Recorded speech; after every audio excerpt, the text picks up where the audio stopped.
तो आज से हम एक नया एनिमे को एक्सप्लेन करने जा रहे हैं जिसका नाम है साकामोटो डेज। और आज के इस वीडियो के अंदर एपिसोड 11 में कवर करने वाला हूँ। तो आशा करते हैं आप सब लोग इस वीडियो को भी सपोर्ट करोगे। तो यहाँ पर वीडियो के स्टार्टिंग में हम लोग देखते हैं शिन साकामोटो एंड साओ से कहते हैं दरअसल गैम्बलिंग जो गेम है एक लक का गेम है। तो अगर हम तीनों अलग अलग गेम खेलेंगे तो यहाँ पर जीतने का चांसेस बहुत ही ज्यादा बढ़ जाएगा। फिर साओ शिन का बात का रिप्लाई देते हुए कहते हैं और जैसे कि मैं पहले ही कहा था उदान का ब्रेन बहुत ही ज्यादा शार्प है और मुझे नहीं लगता हम लोग सिर्फ लक के बेस में उससे जीत पाएंगे। और इस तरह उदान के बात सुनकर शिन और साओ बहुत ही ज्यादा टेंशन में पड़ जाता है और उसके बाद वो ठीक करते हैं तीनों अलग अलग जगह पर जाके गेम खेलेंगे। और यहाँ पर शिन देखा जाता है एक पोकर के टेबल में जाके बैठ चुका है और वहां पर यहाँ पर साओ भी आ जाता है और यहाँ पर उन दोनों के बीच एक लड़ाई भी हो जाता है। इसकी वजह से शिन का जो कार्ड है वो नीचे गिर जाता है और उसके बगल वाले बंदे उस कार्ड को भी देख लेता है और वो स्माइल करते हुए सोचता है इससे वो जीत जाएगा। और उसके बाद शिन माइंड रीडिंग स्किल का इस्तेमाल करके उस गेम को बहुत ही आसानी से जीत भी जाता है और उसके जितने भी साथी थे वो काफी ज्यादा हैरान हो जाता है। और दूसरी तरफ हम लोग को साकामोटो को दिखाया जाता है जो रूलेट का गेम खेल रहा होता है और हम देखते हैं साकामोटो अपने जितने भी चिप्स थे सारे एक ही नंबर पर लगा दिया है, लेकिन जो उस व्हील को घुमा रहा होता है वो उदान के कहने पर उस व्हील के नीचे एक मैग्नेट लगा देता है ताकि आयरन का बॉल मैग्नेट की वजह से साकामोटो जिस नंबर को चूज किया है उसमें जाके ना रुके। और उसका रूलेट घूमने लगता है और तभी साकामोटो उस बॉल को देखते हुए सोचता है कि इसमें कुछ तो गड़बड़ चल रहा है। और उसके बाद साकामोटो अपने हाथ में एक कॉइन रखता है और उसको उस रूलेट में ऐसे फेंकता है जिसकी वजह से साकामोटो जिस नंबर पे बॉल को यहाँ पर रखा था उसी नंबर पे बॉल जाके रुक जाता है। मतलब देख रहे हो बंदे का कितना पावर है। और उसके साथ साथ साकामोटो गेम को जीत जाता है और तभी साकामोटो एंड शिन को जीतते हुए देखकर राइट के मेंबर उतांग से कहता है साकामोटो और शिन सारे गेम जीतते जा रहा है। और उसके बाद यहाँ पर उतांग का बचपन का सीन हम लोग को दिखाया जाता है और हम लोग देखते हैं कुछ लड़की यहाँ पर उसको बहुत ही ज्यादा बुली कर रहा होता है और कहता है ट्राइड का मेंबर होने के लिए काफी ज्यादा स्मार्ट होने के साथ साथ ताकतवर भी होना होता है जो तुम्हारे पास बिल्कुल भी नहीं है। और तभी उतांग को बचाते हुए वहाँ पर साओ आ जाता है और तभी सारे लड़के वहाँ से भाग जाता है। जिसके बाद साओ उतांग से कहता है तुम ठीक तो हो ना, और उसके साथ साथ ये भी कहता है तुम अपने सेल्फ डिफेंस क्यों नहीं किया और तुम क्यों पिटते रहे उन लोगों के हाथों में। और जिसके बाद यहाँ पर उतांग कहता है मुझे सही नहीं लगा कि मैं उन लोगों को पीटूं क्योंकि मैं टाइट में जाके उन लोगों के लिए कंप्लेंट कर सकता हूँ और तभी वो अच्छे से पानिश दे सकता है उन लोगों को। और ये बात सुनने के बाद साओ काफी ज्यादा इम्प्रेस हो जाता है और वो उतांग से कहता है तुम तो काफी ज्यादा स्मार्ट हो। और तभी उतांग कहता है ये स्मार्टनेस ट्राइड के मेंबर के लिए किसी काम का नहीं है। और तभी साओ उतांग को एक अच्छा स्पीच देता है और कहता है मेरा डैड कहता है सभी के पास एक अपने अपना अलग से स्ट्रेंथ होता है और मुझे लगता है तुम्हारा स्ट्रेंथ तुम्हारा ब्रेन है। और ये चीज पहली बार उतांग को किसी ने कहा है और ठीक इसी वजह से उतांग अभी इस पोजीशन पे आया है और ठीक इसी वजह से वो साओ को पसंद करता है और उसको प्रोटेक्ट भी करना चाहता है। और यहाँ पर सारे गेम खत्म हो जाता है और हम लोगों को दिखाया जाता है साकामोटो की टीम एंड उतांग की टीम दोनों यहाँ पर सेम अमाउंट जीता है और ठीक इसी वजह से यहाँ पर ड्रॉ हो जाता है। और तभी उतांग कहता है विनर डिसाइड करने के लिए हम लोगों को फिर से एक राउंड पोकर खेलना होगा। और उसके बाद साकामोटो कहता है लेकिन मुझे तो पोकर ही नहीं खेलना आता। और तभी उतांग थोड़ा सा इरिटेट हो जाता है और बोलता है तो फिर तुम ही बताओ कौन सा गेम तुमको खेलना आता है। जिसके बाद साओ कहता है ओल्डमेट कैसा रहेगा और तभी सब लोग यहाँ पर ओल्डमेट खेलने बैठ जाता है। और जैसे ही गेम स्टार्ट होता है शिन अपने मन ही मन में सोच रहा होता है ये गेम मेरे लिए तो बहुत ही आसान है क्योंकि मैं अपने माइंड रीडिंग स्किल का इस्तेमाल करके मैं समझ जाऊंगा कि ओल्डमेट कार्ड किसके पास है और फिर मैं वो कार्ड उठाऊंगा ही नहीं। और उसके बाद यहाँ पर वो सारे का माइंड यहाँ पर रीड करने के लिए कोशिश करता है और तभी शिन को पता चलता है कि ओल्डमेट कार्ड साओ के पास ही है। और ये पास साओ काफी ज्यादा टेंशन में रहता है और उसके बाद उतांग साओ का कार्ड उठाने जाता है और वो जैसे ही सही कार्ड उठाने जा रहा होता है तभी यहाँ पर साओ रोने जैसा चेहरा बना लेता है अपना और इसी वजह से उतांग रॉन्ग कार्ड को यहाँ पर उठाता है और यहाँ पर शिन की बारी आता है। और इसके बाद शिन अपने एबिलिटी के ऊपर काफी ज्यादा यहाँ पर भरोसा कर रहा होता है और तभी यहाँ पर उतांग भी अपने मन में सोच रहा होता है कि मुझे पता है कि तुम्हारे पास माइंड रीडिंग एबिलिटी है। और उसके बाद उतांग कहता है लोगों के पास 3 लेवल का कॉन्सियस होता है। पहला कॉन्सियस जो हम लोग सोचते और बोलते हैं, दूसरा सेमी कॉन्सियस जो महसूस करते और समझते हैं, और तीसरा सब कॉन्सियस हम लोगों का आदत और नेचुरल बिहेवियर। तो चलो देखते हैं तुम कितना डीपली अपन माइंड रीड कर पाते हो। तो आगे बढ़ो और गेम को ड्रॉ करो, अगर मेरा बात सही है तो तुम गेम को हार जाओगे। और उसके बाद हम लोग देखते हैं जैसे ही सीन यहाँ पर उतांग का माइंड रीड करने की कोशिश करता है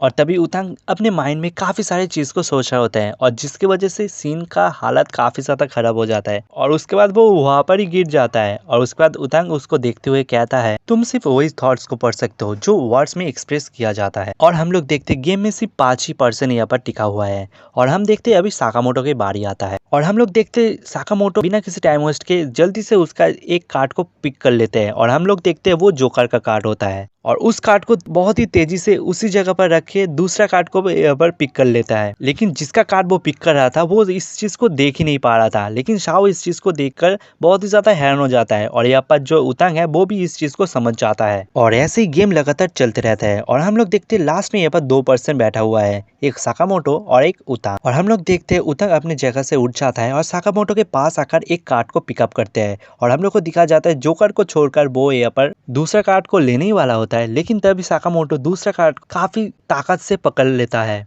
और भाई हम लोग देखते हैं उतांग उस कार्ड को यहाँ पर छुड़ाने के लिए बहुत ही ज्यादा कोशिश करता है लेकिन वो नहीं कर पा रहा होता है और तभी साकामोटो काफी तेजी से उस कार्ड को जोकर के कार्ड में स्विच कर लेता है और उतांग को यहाँ पर जोकर का कार्ड मिल जाता है। और तभी साकामोटो के सामने काफी सारे बंदे यहाँ पर जो है गन पॉइंट करता है और तभी उतांग ऑर्डर देते हुए कहते हैं अभी तुम लोगों को जरूरत नहीं है, चलो पीछे हटो। और तभी वो बंदा यहाँ पर उतांग के ऊपर ही गन पॉइंट कर देता है। हम लोग जापान तक आए हैं और हम लोगों को इस सिली मैटर को देखना पड़ रहा है और कहता है मैं इस चीज को और सहन नहीं कर सकता और जब हमें कुछ चाहिए होता है हम उसको फोर्सफुली ले लेते हैं। और तभी उतांग कहता है मैं तुम लोगों को गन को ऐसे कर दिया हूँ जैसे ही तुम फायर करोगे वो एक्सप्लोड हो जाएगा और तुम अगर अपने हाथ को नहीं पसंद करते हो तो आगे बढ़ो और शूट करो। और तभी सारे एसोसिएशन घबरा जाता है और गन को नीचे फेंक देता है और तभी साकामोटो काफी तेजी से एक बंदे का गर्दन को वही मोड़ देता है और उसके साथ साथ दूसरे बंदे को भी यहाँ पर नॉकआउट कर देता है और उसके साथ साथ साओ भी यहाँ पर फाइट कर रहा होता है और साकामोटो एक एक करके सारे को यहाँ पर नॉकआउट कर रहा होता है। और तभी बाकी बच्चे यहाँ पर जितने भी एसोसिएशन होता है वो सारे उसके ऊपर हमला करने जा रहा होता है और हम लोग देखते हैं साकामोटो एक स्टिक को और काफी सारे बॉल को एक साथ उठाता है और उन सबके ऊपर बॉल मार देता है। इसके बाद वो सारे एसोसिएशन वहीं पर ही नॉकआउट हो जाता है और उसके बाद हम लोग देखते हैं उसी बंदे को जो डर के वहां से भाग रहा होता है, लेकिन उतांग उसको पकड़ लेता है और अपने गन से शूट कर देता है, लेकिन वो उसे मारता नहीं है, वहाँ पर ही छोड़ देता है। और उसके बाद दूसरा सीन दिखाया जाता है जहाँ पर यहाँ पर शॉप के अंदर यहाँ पर साकामोटो और उसके साथ साथ उतांग भी आ रहा होता है, लेकिन उसके साथ साथ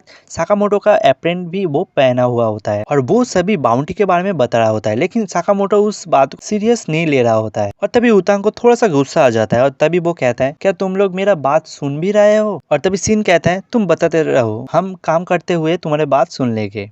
जिसके बाद उतांग और भी ज्यादा गुस्सा हो जाता है और वो साकामोटो के सामने जाके कहता है मिस्टर साकामोटो, क्या आपने उस हंटर के बारे में सुना है जिसे स्लायर भी कहा जाता है और वो हमेशा क्राइम के सीन पर एक एक्स का सिंबल छोड़कर जाता है, इसलिए हम लोग उसको स्लायर कह के बुलाते हैं। और ये सब बात सुनकर साकामोटो कहता है तुम्हारा मतलब एसोसिएशन किलर? जिसके बाद उतांग कहता है हाँ तुमने सही कहा, इसका मतलब तुमने भी सुना है, पक्का ये सारे बाउंड्री के ऊपर इसका ही हाथ होगा। और तभी शीन कहता है ये सब चीज तो हम लोग पहले से जानते हैं। और जिसके बाद साओ भी कहता है लेकिन ये स्लेयर कौन है और इसका लोकेशन कहाँ है, क्या तुमको पता भी है कुछ? अफसोस कोई भी यहाँ पर स्लेयर की पर्सनल डिटेल्स नहीं जानता। और उतांग की ये बात सुनने के बाद वो तीनों ही काफी ज्यादा चिढ़ जाता है और कहता है इसने तो हम लोगों का पूरा टाइम बर्बाद कर दिया। और तभी उतांग चिल्लाते हुए कहता है तुम लोग पहले मेरे बात को खत्म करने दो। और उसके बाद वो कहता है स्लेयर के बारे में काफी सारे मिस्ट्रीज है और कुछ दिन पहले ही मैंने एक क्लू पाया था, साउथ एशिया के एक प्रिजन में एक स्लॉटर हुआ था, 4 प्रिजनर को यहाँ पर डेथ पेनल्टी मिला था,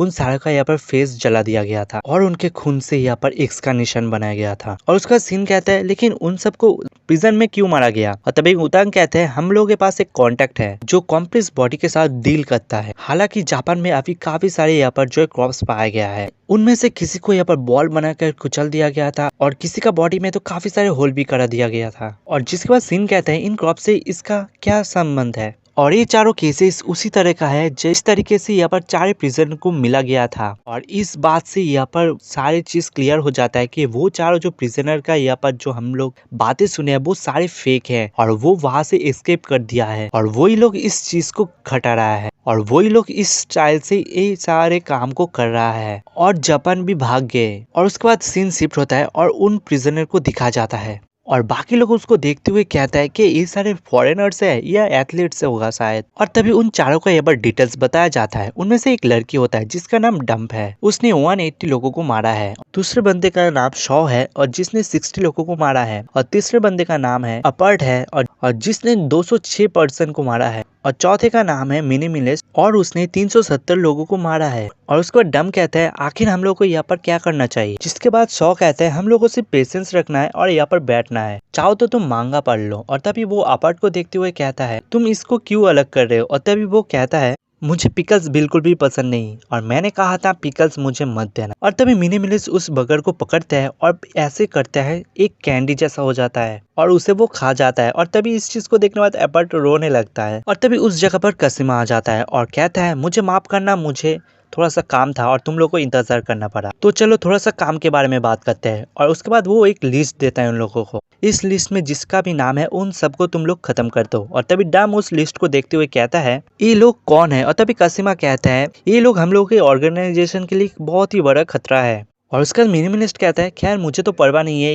ये लोग कौन है, जब तक मुझे मजा आएगा जो मुझे करना आता है तो मैं करता रहूंगा। और तभी एपर उस लिस्ट को देखते हुए कहता है ये देखकर मुझे तो लग रहा है काफी ज्यादा स्ट्रांग है और मुझे लगता है ये लोग मुझे मार भी दे सकता है। और तभी शॉ कहता है मैंने सुना है जापानीज लोग काफी ज्यादा सीरियस होता है, लेकिन बात करें मेरे ह्यूमर की तो मुझे लगता है ये मोटा तुम्हारे ऑर्गेनाइजेशन के लिए खतरा है। और वो साकामोटो को दिखाता है। और तभी कासिमा कहता है मैं तुमको सजेशन देना चाहता हूँ कि तुम इन लिस्ट को सारे को बहुत ही ज्यादा सीरियस लो, नहीं तो बाद में तुम लोगों के लिए खतरा हो सकता है। और तभी मिनिमिलिस्ट कहता है तुमको वाकई में लगता है कि वो मोटा और उनका चारों लोगों मुझे मार सकता है। और तभी उसके सामने जो टेबल था उसको वो पकड़ लेता है और उसको ऐसे करता है वो एक बॉल हो जाता है। और वो जाते जाते कहते हैं हम लोग उसको मार देंगे इस महीने खत्म होने से पहले। और उन लोगों को जाने के बाद यहाँ पर कसिमा कहता है वो जीने के लिए नहीं मारते लोगों को, वो मरने के लिए जीता है, वो लोग मरने के लिए जीता है। और ये सारे डिसीजन मास्टर का है और मैं बैटल हार गया और अब मुझे उनको भरोसा करना होगा। और उसके बाद रात का सीन दिखाया जाता है और उतांग साकामोटो से कहता है ये कहना मुश्किल होगा कि आगे हम लोगों के लिए कितना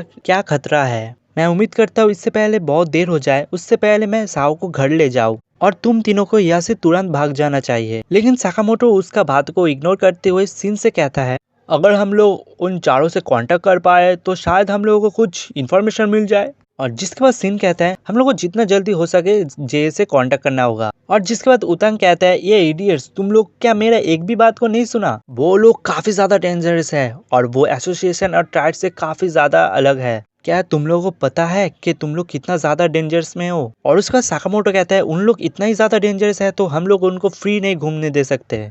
और इसके साथ साथ ये वाला एक्सप्लेनेशन वीडियो यहाँ पर खत्म हो जाता है। तो होपफुली आप लोग अगर वीडियो यहाँ तक देख रहे हो तो वीडियो में जाके कमेंट कर देना साकामोटो। तो आज के लिए इतना ही, तब तक के लिए बाय।